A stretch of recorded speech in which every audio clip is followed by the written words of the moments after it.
Coucou à toi, j'espère que tu vas bien. Bon, j'avais envie de te faire ce petit message du jour de lundi. Et j'avais envie de te dire de ne rien lâcher.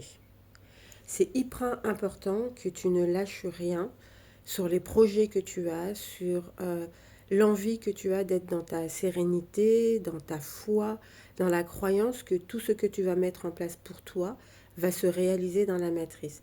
C'est hyper important que tu sois dans la positivité. Ça paraît tout simple ce que je te dis, mais c'est hyper important. Et je sais qu'à certains moments, on est dans des vibes qui sont pas super, super, mais je le dis souvent, quand dans ton émotionnel, tu es sur des vibes qui sont pas super,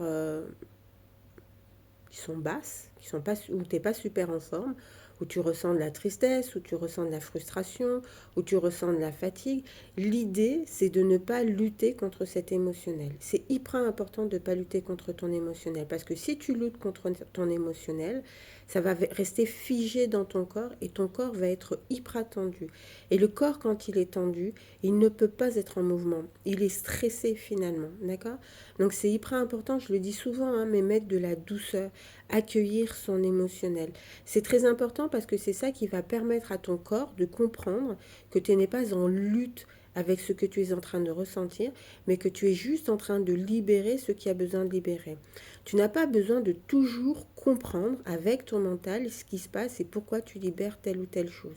Cette année 2026, je vous le redis, aux alentours du 20-25, c'est là où ça va commencer, où les portes vont s'ouvrir. C'est important que tu y crois déjà. Est-ce que tu as fait tes vœux? Est-ce que tu as écrit ce que tu avais envie de vivre pour cette année 2026? Avant d'écrire ce que tu veux pour cette année 2026, est-ce que tu as fait le bilan de cette année 2025? Ce que tu veux, ce que tu ne veux plus, ce qui a fonctionné, ce que la vie t'a appris, ce que tes rencontres t'ont appris? L'idée, c'est pas de t'auto-flageller et d'être dans la culpabilité d'avoir fait des mauvais choix. L'idée, c'est de prendre conscience que chaque chose a un, c'est pas chaque chose, chaque situation a un sens. Et ce sens-là, ça te permet d'être dans une prise de conscience. Cette prise de conscience, tu as le choix, parce qu'on a toujours le choix. Soit cette prise de conscience, elle te permet d'être dans le bas astral, dans le down, et finalement mettre ton corps en tension et de ne pas permettre à ton corps de libérer ton émotionnel. Soit tu fais le choix que je fais, même si à des moments c'est pas toujours très très simple, mais le choix que je fais de toujours penser que ce que je mets en place pour moi est juste et bon pour moi, pas pour les autres, juste pour moi. J'avais envie de te dire ça parce que je sens que dans mon corps c'est hyper lourd. Tu sais qu'en plus d'être cartomancienne, chamane et magnétiseuse, tu sais aussi que je suis sophrologue. Donc faire des exercices de sophrologie pour pouvoir détendre ton corps, c'est hyper important. Si tu ne sais pas comment faire ces exercices de sophrologie, n'hésite pas, envoie-moi un MP, un message. Que ce soit sur les réseaux, que ce soit sur Insta, que ce soit sur mon téléphone où il est noté un peu partout.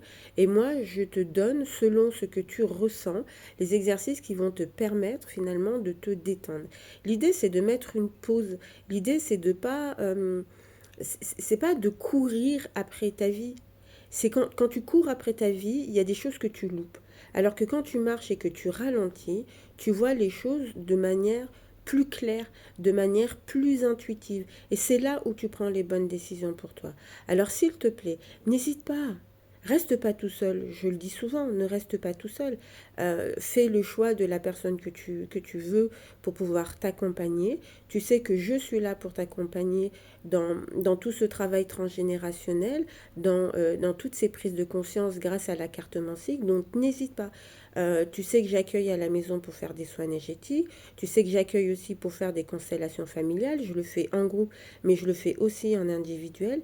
Et de la cartomancie, j'en fais aussi. Ce qui va te permettre, pas de savoir ce qui va se passer dans ton futur, mais de te permettre de prendre conscience de peut-être ce que tu mets en place qui fonctionne ou qui ne fonctionne pas. Tu vois?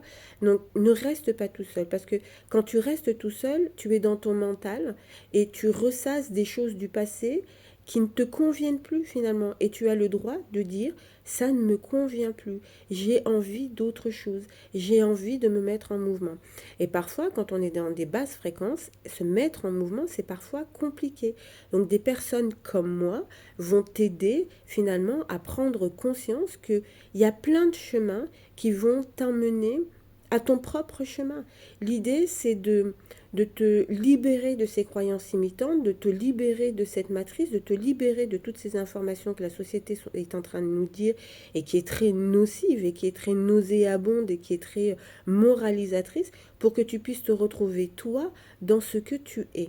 D'accord? Je t'envoie plein de gros bisous en ce jour de lundi. Je te souhaite une belle semaine et je reviendrai pour te faire des petits posts comme ça par rapport à ce que moi je ressens dans mon intérieur. D'accord? Je t'embrasse très fort.